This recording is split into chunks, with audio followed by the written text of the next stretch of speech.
Salut, aujourd'hui dans cette vidéo on va voir comment ne pas perdre son argent en bourse, parce que évidemment l'argent durement gagné, durement épargné, qu'on a choisi d'investir, on n'a pas envie de le perdre. Donc on va voir exactement dans cette vidéo comment faire. Avant ça, un rappel, j'ai mis en ligne cette semaine une formation, s'appelle Investir en bourse, le guide complet pour démarrer. Donc si ça t'intéresse de commencer à investir en bourse, de te lancer, je t'ai préparé un plan étape par étape où je te donne mon expérience, où je te donne aussi les étapes concrètes pour commencer à investir. Donc voilà, ça se termine aujourd'hui le prix de lancement. Donc si ça t'intéresse, c'est le premier lien dans la description. Comment gérer le risque en bourse? Déjà, ce qu'il faut savoir, c'est que beaucoup de gens se disent, voilà, j'aimerais bien investir en bourse, mais c'est risqué. Ce qui se passe, c'est que déjà, la plupart des gens pensent que la bourse, c'est du trading. On a vu justement dans les dernières vidéos que la bourse, c'était pas du trading, c'était pas que du trading, c'était pas que de l'achat-revente, que tu avais d'autres stratégies, si c'était un particulier beaucoup plus pertinent à mettre en place. Donc ça, tu peux déjà l'écarter. Le truc en mode Wall Street où j'essaie, voilà, quand je pense que c'est plutôt bas, j'essaie d'acheter et qu'ensuite je revends dès que, voilà, je pense que ça a atteint son maximum ou que c'est plus haut. Voilà, il vaut mieux vraiment, je te conseille de mettre ça de côté. Donc ça déjà, ça fait sauter vraiment un premier verrou, puisque voilà, la bourse, c'est pas faire de l'achat-revente sur le court terme, la bourse, c'est mettre en place une stratégie pour le long terme. Ensuite, quand tu es dans ce cadre-là, j'en ai parlé la vidéo d'hier et aussi la vidéo d'avant-hier, je t'invite à les regarder si tu les as pas vues. Une fois que tu es dans ce cadre-là, ce qu'il faut bien comprendre, c'est que qu'est-ce qui va se passer? Qu'est-ce que vont se dire les gens? Qu'est-ce que vont penser les gens finalement au niveau de la bourse? Pourquoi c'est risqué? Premièrement, ils vont penser en fait à se dire, ok, j'investis sur une entreprise. Donc si cette entreprise fait faillite, j'ai investi sur L'Oréal, j'ai investi voilà, même sur des grosses entreprises, tu vois, où j'ai investi sur Tesla par exemple, parce qu'il y a une forte croissance actuellement. Ok, cette entreprise fait faillite, qu'est-ce qui se passe? Ben, forcément, ça pose un problème, parce que si tu investis sur une entreprise qui fait faillite, tu perds ton argent, voilà, il y a un risque. Donc ça, c'est vraiment la première chose que les gens se disent, c'est la première chose qui fait peur.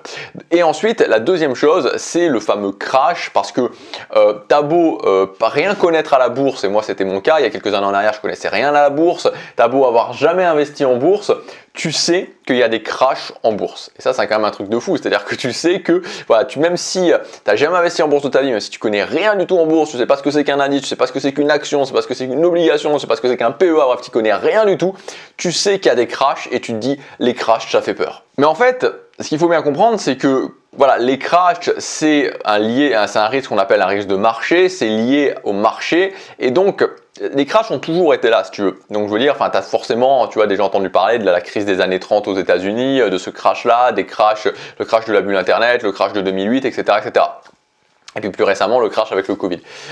Et en fait, tu vois, donc, ce qu'il faut bien comprendre, c'est que quand tu essaies de développer une stratégie en bourse, il ne faut pas se mettre dans un état où tu te dis fébrilement, quand est-ce que le prochain crash va arriver? Ou j'essaie de deviner quand est-ce que le prochain crash va arriver, parce que de 1, c'est impossible de le deviner, et de 2, tu sais que les crashs vont arriver. Donc en fait, ce qu'il faut faire, c'est que quand tu investis en bourse, il faut que tu développes une stratégie qui intègre la notion de crash. Et c'est ça en fait. Et là, tu vois, c'est même presque plus de la bourse, c'est presque du développement personnel, dans le fait de dire, tu vois, quand je fais quelque chose et je sais que cette chose-là va arriver, je sais par exemple qu'il y a des moments où je vais être démotivé, je dois intégrer quelque chose qui va me permettre justement d'intégrer cette notion de démotivation. Et donc quand tu sais que quand tu regardes les statistiques des années 1900 aux années 2000, ou 2020, tu sais qu'il y a eu des crashs régulièrement. Donc tu sais que ça arrive régulièrement et donc tu dois intégrer une stratégie, tu dois avoir une stratégie qui te permet d'intégrer cette notion de crash.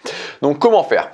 Donc concrètement, la première chose à faire pour le premier risque qu'on a vu, c'est-à-dire le risque spécifique lié à une entreprise, c'est d'investir sur différentes entreprises. Et moi, c'est ce dont on a parlé cette semaine, avec notamment la stratégie passive. Quand tu investis sur des ETF qui répliquent des indices, quand tu investis sur le S&P 500, tu investis dans 500 entreprises, quand tu investis sur le CAC 40, tu investis dans 40 entreprises, quand tu investis sur le MSCI World, tu investis dans plus de 1600 entreprises.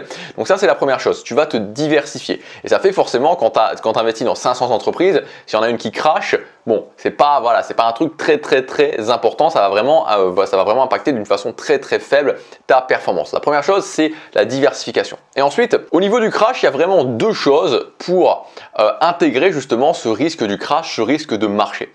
La première chose, c'est qu'il faut voir en fait le crash comme une période de turbulence. Et en fait, qu'est-ce que ça nous dit? Ça veut dire que, imagine que quand tu es dans un avion, quand tu as une zone de turbulence, même une zone de très forte turbulence, si l'avion il est suffisamment loin du sol, c'est-à-dire qu'en fait, un avion qui est en zone de turbulence, tu vois, ça fait peur quand tu es dans un avion, c'est pas agréable, quand l'avion commence à être, tu vois, ça commence à bouger dans tous les sens, c'est pas agréable.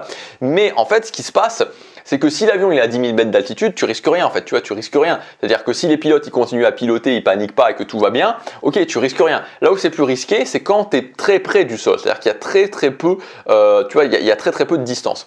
Mais en fait, sur le crash, c'est exactement la même chose, tu vois, c'est exactement la même chose, c'est pas au niveau de la distance, c'est au niveau du temps. C'est-à-dire que quand tu as un crash, si tu investis sur le long terme, t'as pas vraiment à te soucier du crash, tu vois, parce que tu as eu différents crashs, les différents indices, et un indice on a beaucoup de recul comme le S&P 500, tu as eu différents crashs, c'est pas grave parce que ça se rattrape toujours. Donc en fait la première chose pour se prémunir des crashs, c'est de pas être, tu vois, c'est comme l'avion finalement, c'est-à-dire que si tu es à haute altitude, tu n'as aucun risque quand tu es dans une zone de turbulence. Ben là c'est exactement pareil, c'est-à-dire que voilà, le crash, il n'y a pas de problème tant que tu as suffisamment de temps pour te rattraper. Donc premièrement, il faut investir sur le long terme.